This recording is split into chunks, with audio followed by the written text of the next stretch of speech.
बिस्मिल्लाहिर्रहमानिर्रहीम, अस्सलाम वालेकुम। वो कहते हैं ना, माले मुफ्त दिले बेरहम, बिल्कुल ठीक कहते हैं, एकदम 100% करेक्ट, 100% वाली बात है ये इसलिए क्योंकि जो मुफ्त का माल होता है ना, उसकी ज़्यादा वैल्यू नहीं होती, उसको कोई इंपॉर्टेंस भी नहीं दी जाती। इसी तरह जो मुफ्त के काम करने वाले होते हैं या मुफ्त खोरे होते हैं, उनकी भी कोई वैल्यू नहीं होती।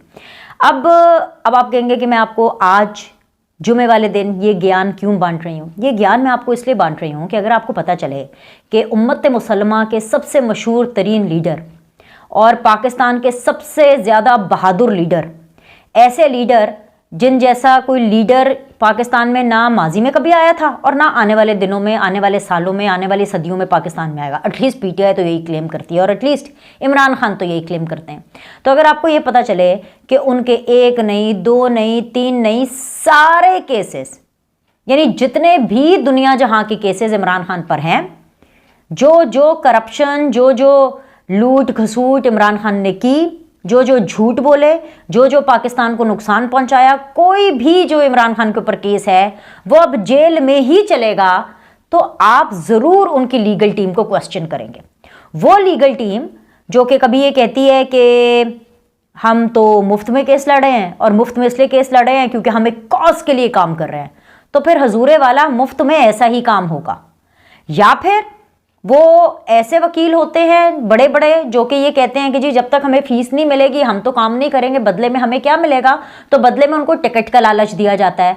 तो फिर अगर सियासत के लालच के साथ मुकदमात आगे बढ़ेंगे तो फिर सियासत ही खेली जाएगी ना।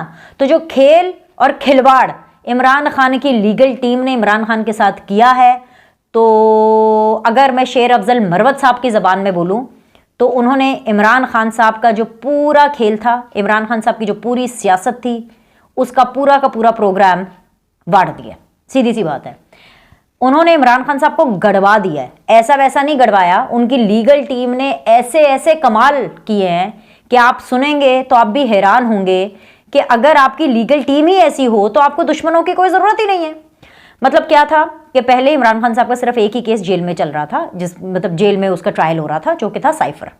उसके बाद जी तोशाखाना भी चालू हो गया, शुरू हो गया। अब मामला ये है कि जेल के अंदर ट्रायल करने के लिए कैबिनेट की भी इजाज़त चाहिए for the longer period of time, and like क्या है कि इंसानी हकूक़ की खिलाफ वर्जी ना हो जाए। और वो जितनी भी जो आंटियाँ आ जाती हैं और अंकल भी आ जाते हैं, इमरान खान के केस में तो अंकल भी बाहर निकल आते हैं ना, बुज़ुर्ग अंकल, बड़े प्यारे क्यूट से, क्योंकि बुज़ुर्ग होके तो बेचारे बुढ़े होके अंकल क्यूट ही लगते हैं ना। तो वो जो जितने अंकल भी बाहर आ जाते हैं ना, वो कहते हैं इमरान साडा हीरो थे, इमरान साडी जान थे, इमरान साडा फलाना। अब मामला ये है कि उनको बताना था और उनको यकीन दिलाना था कि जो कुछ भी हो रहा है वो प्रॉपर SOP के तहत हो रहा है। अब क्या, जब एक ही इमरान खान साहब का केस चल रहा था साइफर का, जेल के अंदर उसका ट्रायल हो रहा था, तो इनको ये बार बार रोने पड़ रहे थे कि भाई इमरान खान की जान को खतरा है, जेल के अंदर भी खतरा है, जेल के बाहर भी खतरा है, वो बाहर भी नहीं निकल सकते, जेल को ही आपको बड़ा करना पड़ेगा, क्योंकि अगर वो जेल से अपने बैरक से भी बाहर निकल जाएंगे तो हो डर लग जाएगा खान को, है खान को खतरा हो जाएगा, उनकी ज़िंदगी को कोई नुकसान हो जाएगा। ए लो जी, ए प्याजे खतरा कह के अब साइफर का मामला तो चलेगा ही अडगाला के अंदर, जेल के अंदर ही, तो शाखाना भी वहाँ पर चलेगा। अब उसके लिए काबीना से अप्रूवल चाहिए। काबीना ने सीधा मैसेज दिया है इमरान खान और उनके वकीलों को कि भाई अगर बंदे के पुत्र नहीं बने ना, अगर आप लोग ठीक नहीं हुए, ठीक हो जाओ, जिसके आसार वैसे कम लग रहे हैं, लेकिन ठीक हो जाओ, वरना आप जेल में ही सड़ने वाले हैं। मैं आपको पहले ही बता चुकी हूँ कि ऑलरेडी ये पेशगोई इमरान खान साहब के लिए की जा चुकी है कि इमरान खान का जेल से ताबूत ही निकलेगा, और इसमें कोई पॉलिटिकल विक्टिमाइजेशन नहीं है।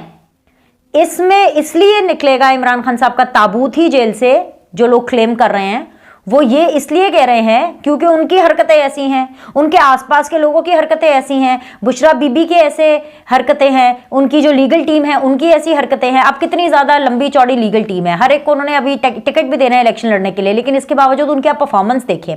अभी साइफर जेल में ट्रायल, तोशाखाना जेल में ट्रायल, और इसके अलावा जनाब वो 190 मिलियन पाउंड का वो जो मामला है अलकादर ट्रस्ट वाला, वो भी जेल के अंदर ही उसका ट्रायल होगा। यानी इमरान खान साहब अडयाला से बाहर आकर के हेलो हाउ आर यू नहीं कह सकते, अपने फैंस को टाटा बाय बाय नहीं कह सकते, भाई नहीं कह सकते।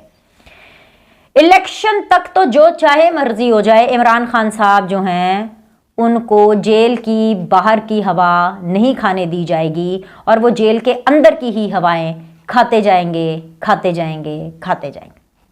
190 मिलियन पाउंड वाले मामले पर एक और चीज़ मैं आपको यहाँ पे बताना चाहूँगी। आपने ये भी सुना होगा, हम तो डूबे हैं सनम तुमको भी ले डूबेंगे। तो इमरान खान साहब इस मामले में खुद तो डूबे ही हैं। बुशरा बीबी ने इमरान खान को डुबोया, इमरान खान ने बुशरा बीबी को डुबोया और उनके साथ साथ उन्होंने और भी लोगों को डुबो दिया। इमरान खान साहब ने मलिक रियाज जो प्रॉपर्टी टाइकून है उनकी भी मंजी ठोक दी है। और मलिक रियाज सो मलिक रियाज, बड़े मियाँ सो बड़े मियाँ, छोटे मियाँ भी, छोटे मियाँ कौन, उनके बेटे जो अली हैं उनका नाम, उनको भी, अली रियाज को भी इस रेफरेंस में शामिल किया, यानी उनके खिलाफ भी नैब ने रेफरेंस दायर कर दिया है। अब किस किस के खिलाफ रेफरेंस दायर हुआ? 1 2 3 4 5 6 7 अनमोल रतन। ये कौन कौन से 7 अनमोल रतन है? इमरान खान, बुशरा बीबी, फराह गोगी, शहजाद अकबर, मलिक रियाज, अली रियाज एंड जुल्फी बुखारी। मामला यह है कि जो इमरान खान साहब है ना, उन्होंने अब उनके साथ जिसने भी कोई नेकी करने की कोशिश की है उसको डसा ही है, और मलिक रियाज भी उन्हीं लोगों में शामिल है। उसकी वजह यह है क्योंकि मलिक रियाज एक बिजनेस टाइकून है, प्रॉपर्टी टाइकून है बेसिकली। उन्होंने हर हुकूमत के अंदर, हर दौर के अंदर काम किया है, हर किस्म की हुकूमत के साथ काम किया है, उन्होंने इस्टेब्लिशमेंट के साथ काम किया है। अब मलिक रियाज के इसमें लालच ये होता है, और ये आगे भी होगा और जब तक वो ये काम करते रहेंगे, कि उनकी जो सोसाइटीज़ हैं, उनको जो ज़मीनें अलॉट की जाती हैं और उनका जो बिज़नेस है उसको किसी सूरत भी नुकसान ना हो। इसलिए जो मलिक रियाज हैं वो अलग ही एक मुफाहमत के बादशाह हैं। वो बिज़नेस में, प्रॉपर्टी टाइकून में मुफाहमत के बादशाह हैं, और वो इसलिए मुफाहमत करते हैं कि उनके बिज़नेस को कोई नुकसान ना हो। लेकिन इमरान खान ने इतनी नहूसत फैलाई, इतनी नेगेटिविटी फैलाई कि उन्होंने कहा बेटा हम तो डूबे हैं सनम, तुमको भी ले डूबेंगे। तो वो हो गया जो इससे पहले कभी नहीं हुआ था। कभी आपने सोचा था कि मलिक रियाज के खिलाफ एक रेफरेंस दायर होगा? मुझे वो ज़माना अभी भी नहीं भूलता है। कोई 1857 की मैं बात नहीं कर रही, अभी कुछ सालों पहले की बात है कि मलिक रियाज का नाम खुल करके टीवी पर नहीं लिया जाता था, बल्कि अभी कुछ महीनों की बात है कि जब 190 मिलियन पाउंड वाला मामला जोरों शोर से मेन स्ट्रीम मीडिया पर डिस्कस होना शुरू हुआ तो बहुत कम एंकर्स ने मलिक रियाज का नाम खुल कर लिया कि हाँ भाई वो मलिक रियाज है। वरना यही कहा जाता था एक बिजनेस टाइकून, एक प्रॉपर्टी टाइकून। क्यों भाई, नाम क्यों नहीं ले सकते आप? अब देखने को तो ये बड़ी खबर है कि हो मलिक रियाज के खिलाफ रेफरेंस दायर हो गया, अली रियाज के खिलाफ भी रेफरेंस दायर हो गया। पर असल खबर यह है कि मलिक रियाज को इमरान खान के चक्कर में माफी नहीं मिल रही है, और माफी नहीं मिलेगी इस बात का यह सबूत है कि मलिक रियाज का अब इंटरव्यू नहीं आएगा। इंटरव्यू का मतलब यह होता है कि इस बयान का एतराफ़ करना कि हाँ भाई हमने बुरे काम किए, हमने गंदे काम किए, लेकिन हमारी तौबा तौबा हो गई है, अब हम माफ़ी मांगते हैं, हम सज़ा भुगतने के लिए तैयार हैं और हम आइंदा अपना क़िबला नहीं बदलेंगे। इसलिए इंटरव्यूज़, बयान हल्फी। तो अब जो मलिक रियाज साहब को जो ऑफ़र दी गई थी, बल्कि एक्चुअली मलिक रियाज साहब ने खुद जोरों शोर से आकर ये ऑफर दी थी। पहले तो उन्होंने बड़ी ऑफरें कराई ना, पैसे की, ये ले लो, वो ले लो, फलाने प्लॉट, फलानी ज़मीन, बदले में ये टिंगरा, ये। उन्होंने अपना हर जोर इस्तेमाल किया, उन्होंने अपना हर कॉन्टैक्ट इस्तेमाल किया, उन्होंने अपना इस्टेब्लिशमेंट में भी हर कॉन्टैक्ट इस्तेमाल किया कि सर ज़रा एक नज़र करम, ज़रा ऐसे तो देख लेना, देखिए जी मैंने क्या किया, मैं तो बिजनेस करता हूँ, ये तो आपका और इमरान खान का मामला है, इसमें मैं क्या करूँ। यहाँ तक कि मलिक रियाज तो नवाज शरीफ के दर पर भी पहुँच गए थे। याद है जब वो पाकिस्तान आ रहे थे नवाज शरीफ, और रस्ते में जब उनका स्टे था दुबई में, तो वहाँ तक पहुँच गए थे, लेकिन उनकी सुनवाई नहीं हुई। और फिर एक खबर फैलाई गई कि मलिक रियाज साहब का इंटरव्यू हो गया, और जो हमने भी आपको इस प्लेटफॉर्म के ऊपर रिपोर्ट किया था, लेकिन मैंने आपको बताया था कि आई थिंक सो ये एक अंडरस्टैंडिंग है कि इंटरव्यू दिया जाएगा, और मलिक रियाज ने अपनी सहमति, अपनी एश्योरेंस दी है कि हाँ जी भाई, I am no more with the gang, अब मैं गैंग से सेपरेट हूँ, मुझे अपना बिजनेस बचाना है, मुझे अपने आप को बचाना है, मेरा एक इकलौता बेटा है, मुझे उसको बचाना है, सीधी सी बात है, तो मुझे इस गंध में नहीं पड़ना।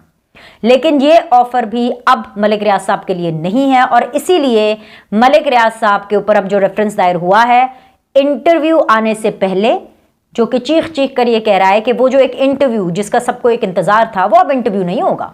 अब जो होगा वो नैब जाने और मलिक रियाज साहब जाने, नैब जाने और उनका बेटा अली रियाज जाने।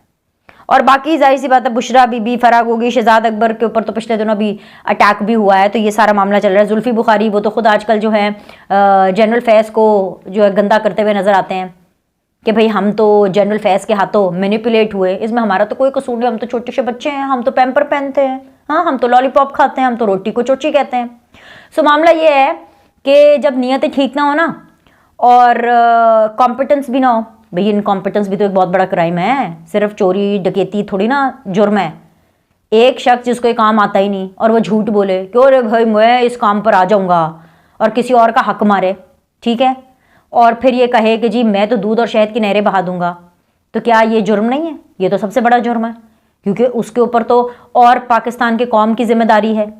भाई वजीर आजम हाउस में बीनर सलीम ने तो जाके नहीं बैठना ना, या मोहम्मद लतीफ़ ने तो जाके नहीं बैठना।